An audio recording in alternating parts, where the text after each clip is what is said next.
Hello Satnam, good morning, it's me Shakti Sundari back with you today for the next reading from the Radiance Sutras by Lauren Roche.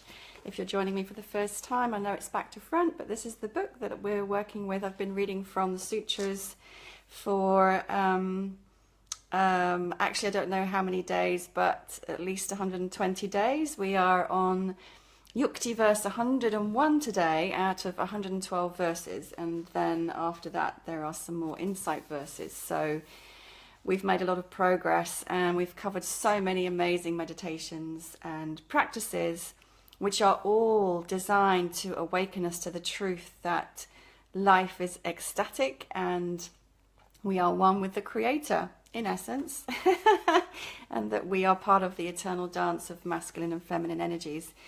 The dialogue that's set up in these verses is between the masculine and the feminine divine, between Bhairava and Devi, or Shiva and Shakti. So in all of these verses, Shiva, the divine masculine aspect, is answering the question of his beloved divine feminine Shakti as to the nature of existence.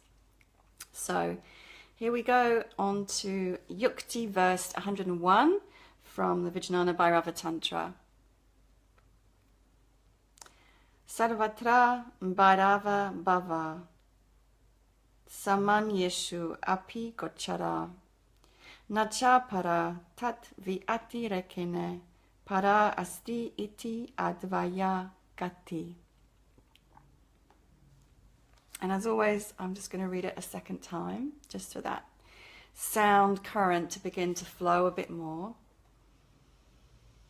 Sarvatra Bhairava Bhava Samanyeshu api gochara Nacha para tat viati rekene para asti iti advaya gati.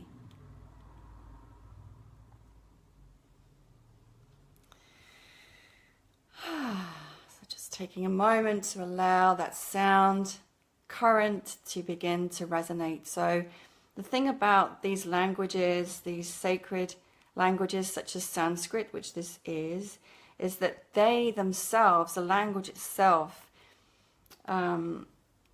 carries a current of energy which can awaken us simply in the sounding, the speaking, the repetition of the sound, the mantra, the verse, the words. So even that sound current, if we stay with it for long enough, will begin to change the frequency of our energetic body.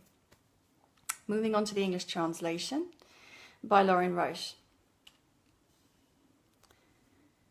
The reality of the divine is everywhere apparent, especially among people who haven't even thought about it. The very nature of I consciousness, to be an individual, is in essence divine. The excitement of the Eternal One is throbbing in the heart of every creature. Know this and be without superiority, inferiority, or resentment at your limitations.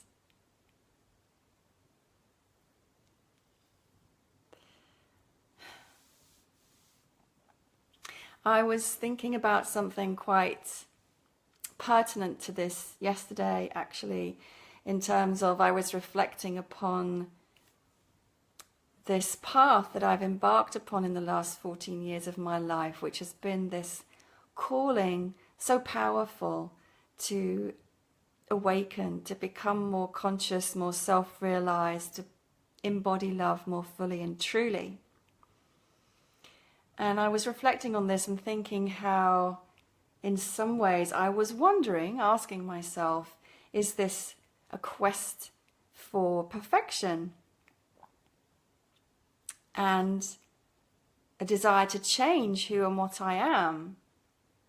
And does that mean then that I'm not accepting myself as who I am?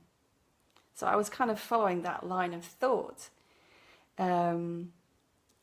And then it sort of took me across to something else I'll speak about in a minute.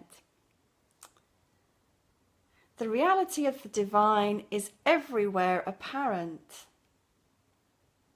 especially among people who haven't even thought about it.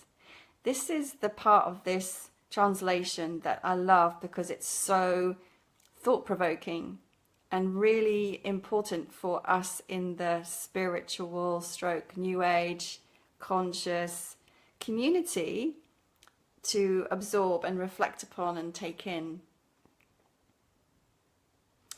There's a line, there's a mantra from Kundalini Yoga that we use, but I'm sure you've heard it in other circles as well. If you can't see God in all, you can't see God at all. So again, these verses, these practices are to take us to the realization that all of life is divine. All of life is an expression of the divine. Nothing is excluded. Everything is included. So the way, as I was speaking about yesterday, that we tend to separate and define and put a hierarchy or a judgment upon existence is what, in a way, removes us from the realization of our God nature and from love.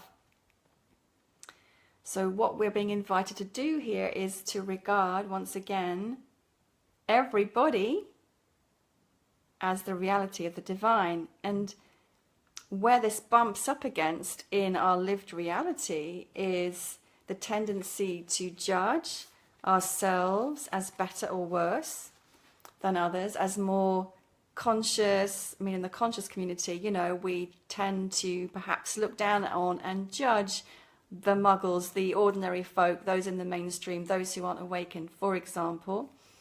Or we might kind of make some snippy comment about, oh, well, that's not very conscious, is it? Right? So there is that tendency. I notice it in myself and others, just being completely honest about it. So there can be a tendency to judge, to look down, but also negative and positively. So to place ourselves above or below, to then kind of compare and think, oh gosh, I'm not yet at that stage.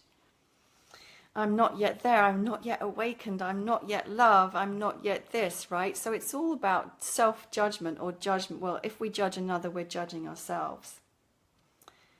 And I especially know in my own truth, in my own life, when I've been on this path, this has been a shifting sand. But there was a time, excuse me, when I really did separate myself from those who live in the mainstream quite strongly, because I had been fully immersed in the commercial world, in, believe it or not, management consultancy, strategic marketing and business development at a quite high level.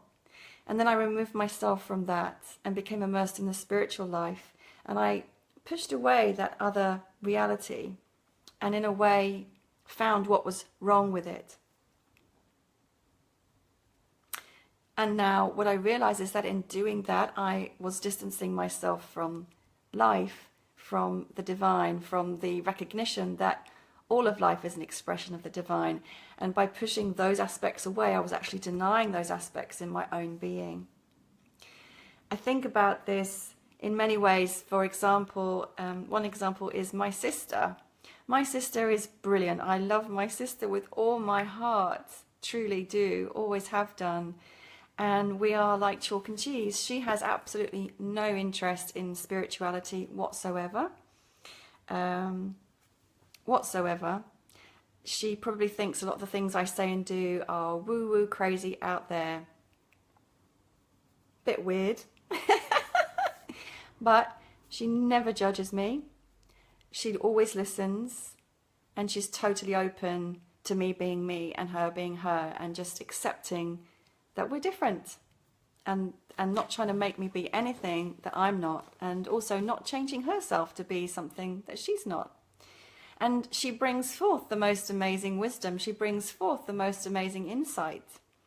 So, you know, different but equal. Beautiful in our own ways of being. Another way that I'd like to sort of bring some interpretation to this verse is also because I've been reflecting recently in the wake of my separation upon, of course, the pain that I've experienced, and really looking to understand that pain within my own being. And then as a result of all the discourses I've been reading, the reflections I've had, I've been looking at what causes us pain, and when we think somebody else is causing us pain, and what is at the root of that, or behaviors that we experience as unkind, perhaps, when we might feel someone's being mean to us. How can that be an expression of the divine? So there's a couple of ways in which to answer that. One is that every single interaction that we have is there to awaken us to the truth of who we are, and for us to choose who and what we want to be. And sometimes that contrast is needed for that gold within us to be touched upon. And at the same time, it really is, if we're kind of masters of awakening, if we're really kind of taking this seriously, it's then to find a way to bring love into every interaction, and to shift the dynamic and the frequency of that, and to understand how to do that, which is not by judging, pushing away, separating, responding from fear, hatred, or from a similar frequency. So it's seeing the essence of truth and love and God in everything and everyone, especially those who we think are causing us, but actually they never are causing us pain. The pain's actually our own. Going on, the very nature of I, capital I, consciousness, to be an individual, is in essence divine. So again, this turns some spiritual concepts on their head.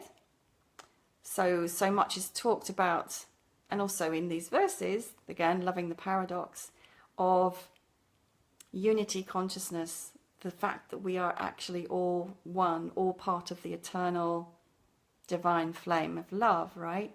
But here we're looking at what is unique to each of us as an expression of the divine, because we are here as expressions of the divine in a unique body, with a unique mind, with a unique temperament, with a unique astrological frequency, with a unique set of lived experiences. So each and every one of us is perfect and unique. And so here this verse is saying, acknowledging that uniqueness, it's that uniqueness that makes us divine. It's an aspect of the divine. The excitement of the eternal one, capital E, capital O, is throbbing, I love that word, in the heart of every creature. So, yeah, take away the conditioning, take away the layers of masks, take away all that we've experienced, bring us back to our core essence, and there's the throbbing excitement of the divine within each and every one of us. Unavoidably. Know this and be without superiority, inferiority, or resentment at your limitations. So there's the challenge, to sit in the knowing of our perfection, the honoring of our uniqueness, and then doing the same for everyone else around us. So not judging ourselves, not judging the other, not putting ourselves above or below, just resting in that knowledge of our oneness in our oneness, if that makes sense. And also understanding that comparing ourselves is not the most loving thing to do, in fact, because then we're actually judging the divine. You're divine, I'm divine, and I'm perfect as I am, just as you are. So celebrate and express who you are fully and completely, and in that you are giving a gift to the world, just like that wonderful quote from Marianne Williamson, you know, who are you not to shine your light upon the world? In doing so, you're denying the world the gift of your divine self-expression. That's me for today. Yukti verse 101. Hi there, Julie. Hi. Thank you for being with me today, and join me again tomorrow for the next reading from the Radiance Sutras. Much love and Satnam.